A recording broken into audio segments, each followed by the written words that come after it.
Good morning, everybody.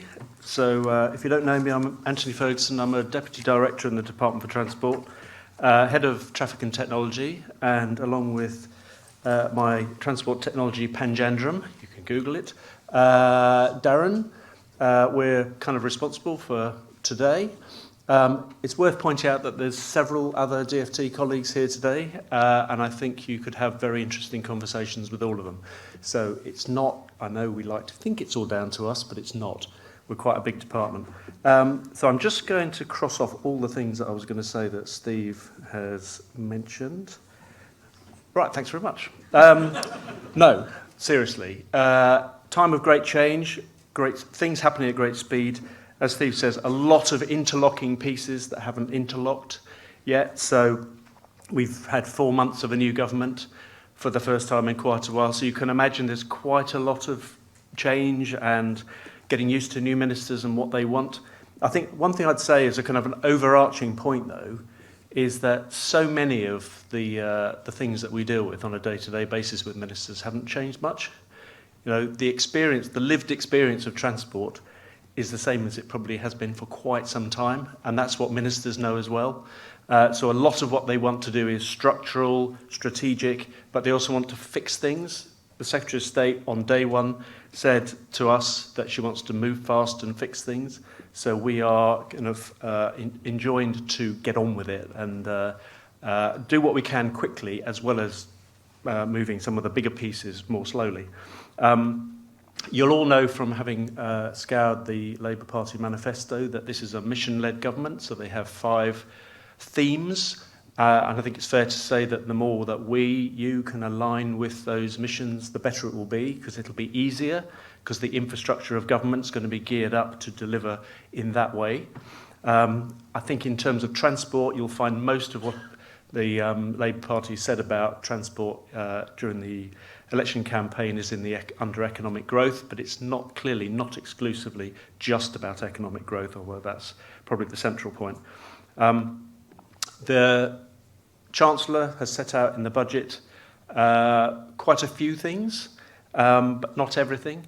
But there was some good news for transport. There was an extra £500 million for highways maintenance on top of the million extra potholes they want to fix. There was another £100 million of money going into active travel, which I think is definitely going to see more emphasis placed on it in the near future. And those are the kind of big numbers, because as we know, the budget's all about the tyranny of big numbers. But there's quite a lot that sort of sits around the budget as well in terms of what they're trying to deliver. So it's just as much about efficiency and doing things efficiently and effectively. So again, that's where, to me, transport technology really has a lot to offer. The King's Speech set out a very, very large legislative programme that's probably going to take 6 months longer than normal.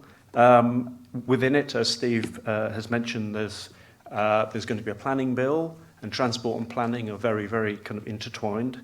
There's also a devolution bill, so there's going to be a lot said about the powers to run transport and where they should sit, which in some case will mean pushing power down from the centre. It'll also mean bringing some powers up to strategic authorities and mayoral combined authorities. So there's going to be quite a lot in those spaces, because that's where a lot of the early attention is. And again, transport is very much a component part of the devolution discussions, because if you think about the history of the Mayor of London, transport is one of the biggest levers that they have, if not the biggest lever they have. And that's going to be true around the rest of the country. Just look at what Andy Burnham did. One of the first things he did straight after the budget was announce that whatever the government was doing about the bus fare cap, he was going to keep the £2 bus fare cap. And that suggests to me quite a strong commitment, because that's investing money where people are, where people need transport. So some things have changed quite a lot and are still changing. I think it's also fair to say, as I said at the beginning, that not everything is changing. So when I last stood in front of an audience at a TTF event, the plan for drivers was absolutely kind of in its pomp, and the government was very committed to pushing its ideas about the motorist and the kind of achieving the balance between the motorist and other road users in a particular way. So it probably won't surprise you to know that the new government isn't particularly invested in the plan, because the plan was very much a creature of the previous government. But actually, if you break it down into its component parts, quite a lot of the plan for drivers is still running. And that's because it was addressing things that people care about, and the current ministers care about them just as much. You know, they haven't come in with a fundamentally different approach to what the role of the motorist is.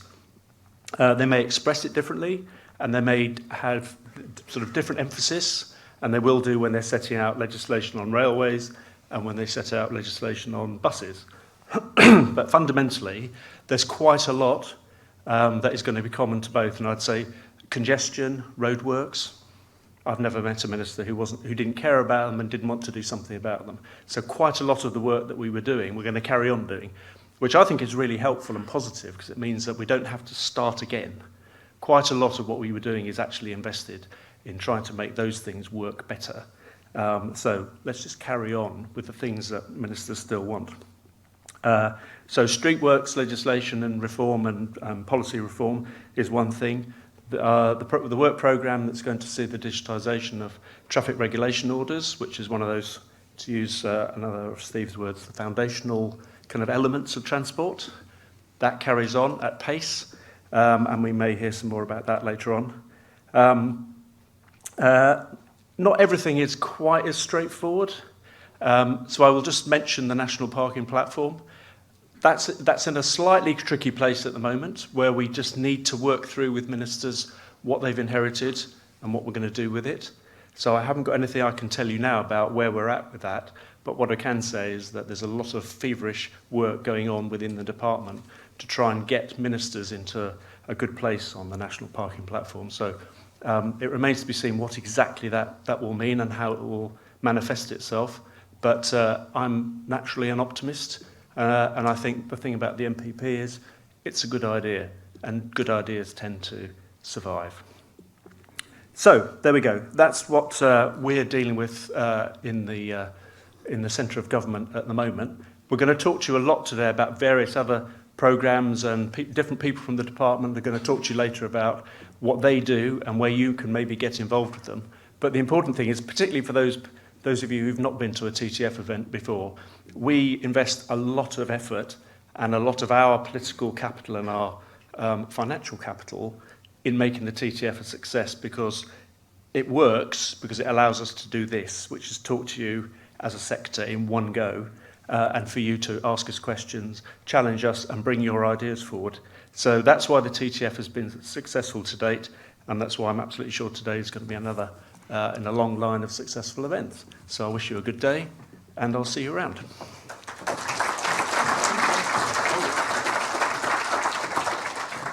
In the carefully rehearsed world of TTF events, you'll have noticed from your agenda that, although it doesn't actually say that, there is, of course, time to pose any questions that you might have had to Anthony and indeed to Darren in a moment, who is now looking more anxious than averagely.